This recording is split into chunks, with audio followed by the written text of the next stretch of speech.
about this is Martelli in the post-game press conference on Monday night. So he's sitting there and he got asked about winning over St. John's and doing it at the Garden and his big return to the Garden. And then I sent it out where he said, you know, you're going to get pissed, but it's the second best arena in America. Of course, as you all know, the best building for basketball in this country is the Palestra. Of course, Bill Martelli, longtime coach at St. Joe's, a bona fide don in that basketball-loving city, is going to stand up for the Palestra. And as all this was happening, like Penn Villanova, and he didn't know it, like Penn Villanova was unfolding at the Palestra. Lo and behold, I told him a couple minutes later after the press conference, hey, by the way, Penn just beat Villanova at the Palestra. And he goes, what'd I tell you? The best building in the country. And some more Palestra magic there, which good on Penn. A shout out to Coach Steve Donahue, who I know is listening to this episode because he is one of the many dedicated listeners to the show. So good on the Quakers for getting a win that obviously means a ton for the program, but also, you know, this is Big Five hoops, and that still means a ton in that city.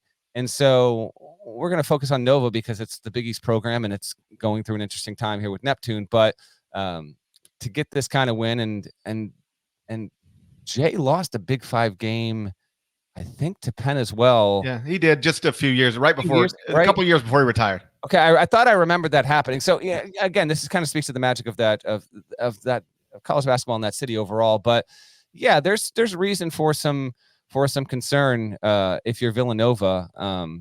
You know, I'm not saying it's a 5-alarm fire. Penn shot 59% in the second half. I didn't see any of the game because I was there, obviously, at the Garden. But Nova is slumping, and now it welcomes in like slumping Maryland on Friday. That game now carries a ton of urgency for both teams. I will point out, I didn't realize this. I wonder if folks found you as well.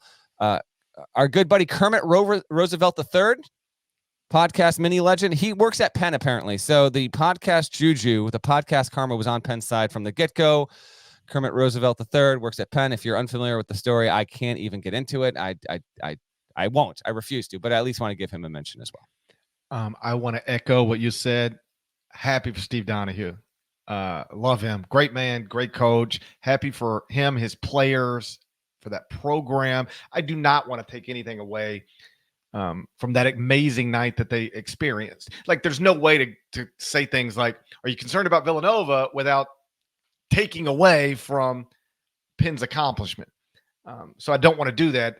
I realize the way it comes across, but that's a memory those guys will have forever. Like that, you know, maybe if you ain't in that city, you don't properly understand what that means. But for Penn to beat Villanova at the Palestra in that's a big time night. I mean, they'll remember that forever. So I'm thrilled for them, but it is troubling, you know, period, new paragraph for Villanova. As I mentioned in the lead to the top 25 and 1 on Tuesday morning, this is not like Kenny Payne at Louisville situation. Like, one situation is way dramatically worse than the other. One situation I can't imagine is going to get to year 3. Kyle Neptune, it is still totally reasonable to me for somebody to go, well, yeah, we're going to look up in a few years and say, hey, we got off to an uneven start, but he settled into the job. I'm not ruling that out. But he is 19-18 as Villanova's head coach.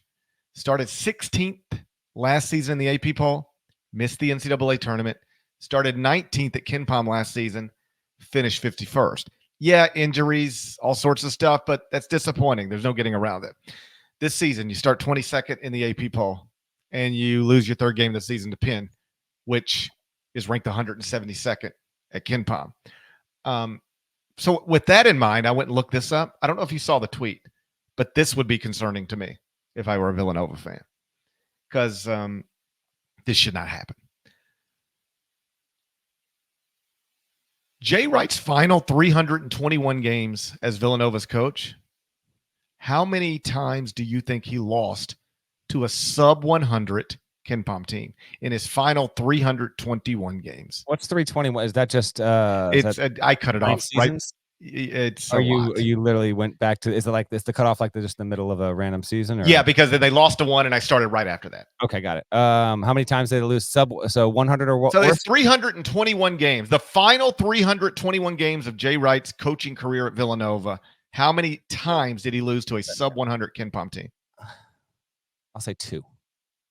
2 is the correct answer. Oh, is it? Okay. That's a trivia time win for you. I'm gonna give it to you. That was Okay. All right. So Jay Wright lost to sub 100 KenPom teams two times in his final 321 games as Villanova's coach.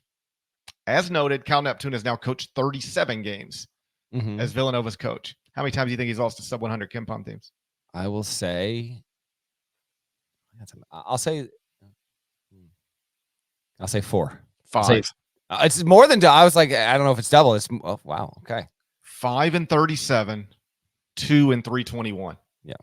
One of those is different than the other. I mean, I guess they're both different from each other. That's true. But you get the point. It's not good. Jay was actually on hand too at this game, I believe. We'll see. It's not time.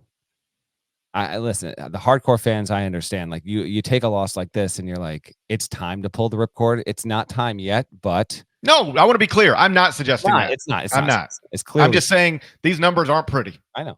It's not easy to follow the Walk and Follow legend, but we'll see.